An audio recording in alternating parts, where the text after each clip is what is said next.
Hello friends, I'm Arpit and now I'm here with the third part of Yojana for the month of September 2024. Now in the first part, we covered about the public finance and development evaluation of the priority areas where we saw the 9 priority areas. In the second topic in the first part was all about social justice, inclusive human development and all. Then second video or second session or second part of this Yojana magazine for this month was we covered resilience in agriculture, and the second topic was about the manufacturing and the service sector. Now in this part we will be covering innovation, research and development and energy security. Both of these are very much important for our country and we at the moment are at this juncture that if we focus on this, we can leap forward and our progress can be, exponential from here. Obviously, we need energy security because without energy, our economy will not be able to grow. That is kind of the backbone of the economy, energy and infrastructure, I would say. And innovation, research and development, basically, this is going to give us an edge over other countries. And we can do wonders if we focus on this. Wonders in this sense that, just linking these two topics, this will give you a better understanding that India has launched this National Green Hydrogen Mission. And we are wanting to establish India as the global hub of green hydrogen. So green hydrogen will be used as a fuel, an alternate fuel. So this green hydrogen can reduce our import dependence of petroleum products. Imagine vehicles running upon on hydrogen, factories running on hydrogen. But yes, we need to do ample research and innovation in that segment.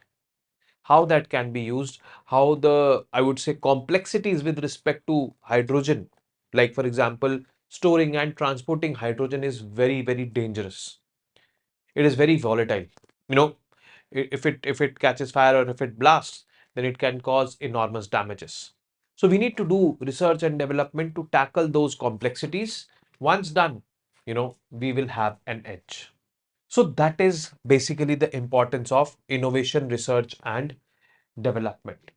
Unfortunately, India is spending less as of now on this domain, but India wants to spend more. Countries like Israel, they are spending more than 5% of their GDP on research and development. Countries like America and China, they are spending more than 2% on research and development. Countries like India, unfortunately, are spending somewhere around 1% of their GDP. It should be projected or it should be there at least 3% if we want to be in the lead, if we want to be developed by 2047. Now, key highlights of the budget 2024-25. The government is also understanding this particular situation and is thus wanting to, focus upon it. So increased allocation for science, technology and innovation has been there. Ministry of Science and Technology received 31% increase in budget, totaling 16,628 crore compared to 12,701 crore in 2023-24. Specific departmental increase, Department of Science and Technology 64% increase, Department of Biotechnology 42% increase.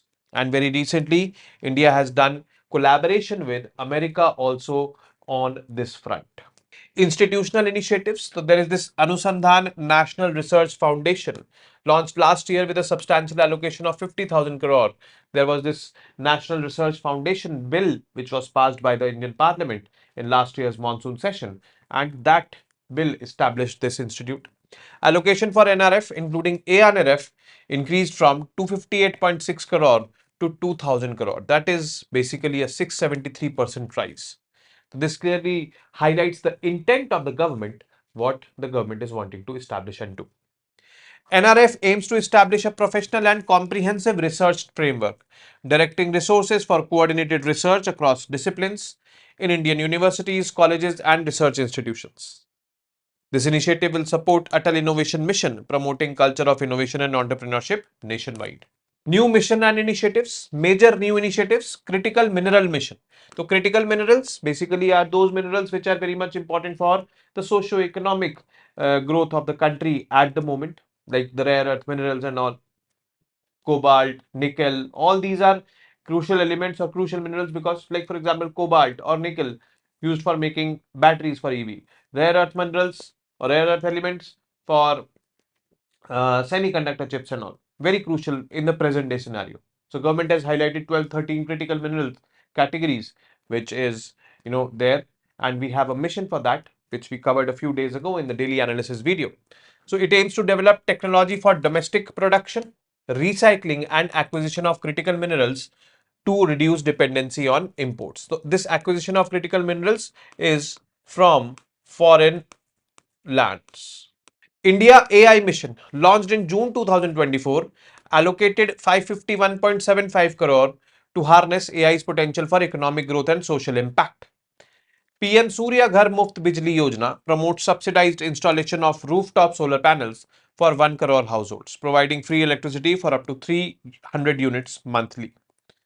Then boost to existing schemes, enhanced funding for programs such as National Quantum Mission, Deep Ocean Mission, cyber security initiatives, and more, aimed at enhancing competitiveness and sustainability in various sectors. Role of private sector, support of R&D and innovation. Rupees 1 lakh crore allocated to facilitate private sector driven research and innovation. The private sector driven research was also very much important. See, research and innovation is not lucrative because the results are not instant. So you need to have patience. You need to put in a money, you need to put in a lot of efforts. Most of the times the efforts are failed. There is only one effort which will lead to success. Rest can lead to failures. So that is why this is not attracting many people. But yes, if the government makes it lucrative by allocating funds, definitely it will attract the talent.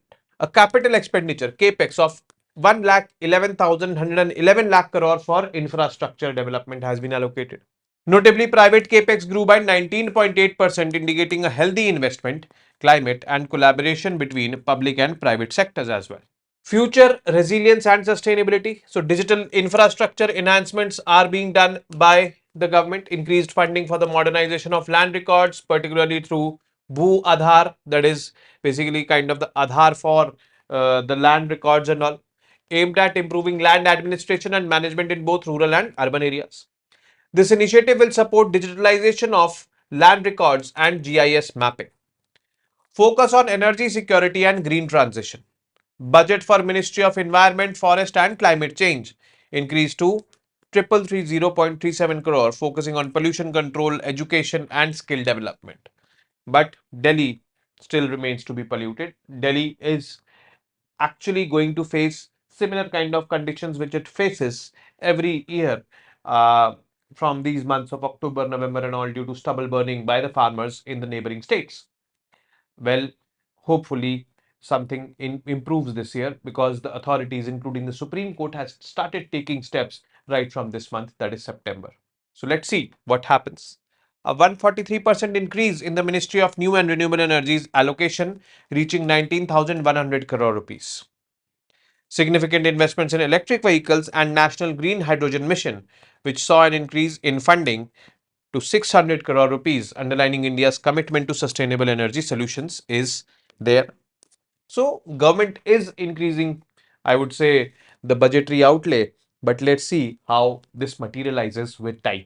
Health and agriculture innovations, healthcare initiatives, National Institute of for Research in Digital Health and Data Science received increased funding from 2295 crores to 2732 crore rupees. Ministry of Ayush, that is Ayurveda, Yoga, Unani, Siddha and Homeopathy, these are alternate forms of medicines. Allocation increased by 23%, reaching 3712 crore, enhancing programs like Ayurgyan and National Ayush Mission. Then agriculture R&D focus, budgetary allocation for agriculture R&D rose to 1945 crore to 2145 crore rupees. This is basically aimed at increasing the productivity, agricultural productivity, which is in which India is struggling, which we saw in the last video as well. Commitment to release 109 high yielding and climate resilient varieties of crops. Now, the next topic is energy security. Energy, again, a very vital component for development. Not only India, almost every country in the world is running to secure itself on the energy front. Unfortunately, it is dependent upon the geographical resources. India, as of now, is importing 85% of its petroleum consumption from other countries in the world, which obviously is not a promising picture.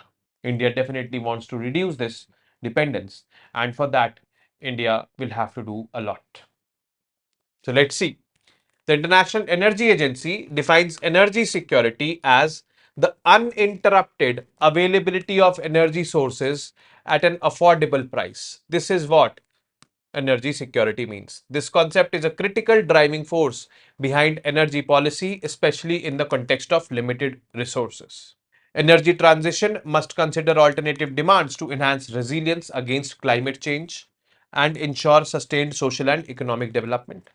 Energy security includes nations' ability to ensure a reliable, sustainable, and uninterrupted energy supply to fulfill its economic, social, and political needs. So the key word is uninterrupted and affordable.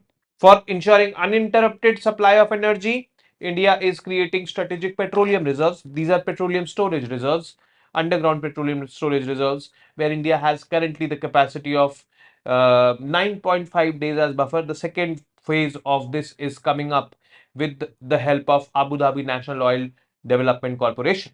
Affordable prices, basically government is doing what all it can, but yes, a lot depends upon the geopolitical situations in this scenario of affordability of energy. The key objectives of India's new energy policy. First is access at affordable prices, ensuring that energy is economically accessible. Second is improved energy security and independence, reducing reliance on foreign energy sources. Greater sustainability, prioritizing environmental friendly energy solutions. And economic growth, supporting growth through stable energy availability, because for economic growth, energy availability is a very key factor. These are the key objectives of India's new energy policy. India's current energy landscape, if I talk about, so according to Economic Survey 2023-24, India's energy demands are anticipated to grow by 2 to 2.5 times by 2047 to support the burgeoning economy. Key points regarding energy security include fossil fuel dependence. Fossil fuels constitute 90% of India's commercial primary energy supply, primarily sourced through imports. Investment estimates. The Niti Aayog projects that India will require an annual investment of USD $250 billion until 2047 to transition to net zero energy pathways. Net zero means whatever you are emitting, that much you are taking in. Budget 2024-25 measures. What are the measures taken in? First is collaboration on nuclear energy. Nuclear energy is a non-fossil based fuel energy, and the government is keen on, focusing on this more and more. Currently, somewhere around, in single digits, it is less than 10% of India's energy is produced by nuclear energy. The government will partner with private sector to advance research and development for Bharat small modular reactors and establish these reactors. Remember, in India, only the government, that is National Power, Nuclear Power Corporation of India Limited, NPCIL, operates the nuclear power plants, and it is not in the hands of private sector. Now also, in future also, it will not be there, because the government is focusing upon advanced research and development involving the private sector in this domain. Pumped storage projects, introduction of a policy promoting pumped storage systems which will enhance the integration of renewable energy and manage its variable nature and effectivity. Joint venture for advanced power generation, a collaboration between NTPC Limited and Bharat Heavy Electricals Limited to develop an 800 megawatt commercial plant. Then PM Surya Ghar Muft Bijli Yojana, which is providing this Bijli to 1 crore households, which will be providing Bijli to 1 crore households by installing rooftop solar panels at a subsidized price, and which will provide 300 units of electricity at least to these households. And if the consumption is more, then the person has to pay. But yes, 300 units will be available. Budgetary allocation. The budget exercise outlines economic policy and allocates funding across various ministries. Ministry of Non-Renewable Energy (MNRE) allocated 19,100 crore rupees, marking an 86.7% increase from 10,222 crore rupees in the previous year. Ministry of Power budgeted at 20,500 crore rupees, slightly down from 20,671 crore rupees. Ministry of Coal allocated 192.58 crore rupees, showing a marginal increase, and Ministry of Petroleum and Natural Gas substantial reduction to 15,930 crore rupees from 41,000 crore. Major schemes: solar power off grid scheme increased funding, that is 1,000 crore rupees for solar power packs under phase 3. PM Kusum scheme. PM Kusum is basically for the farmers. It provides solar powered power pumps to the farmers for on farm implementation. So it is like this: 1496 crore rupees, down from 1996 crore rupees in the previous year, aimed at supporting farmers with renewable energy. Green Energy Corridor Scheme allocated 600 crore rupees for capacity addition of 6,000 circuit kilometers of transmission infrastructure. National Green Hydrogen Mission increased funding to 600 crores, reflecting a commitment to green hydrogen development. Current energy use characteristics. So, high biomass utilization we are doing. A significant share of total primary energy supply comes from biomass. Petroleum imports, as I said, over 85% of petroleum is imported. Coal dependency, around 55% of electricity generation in India is happening from burning coal, that is thermal power.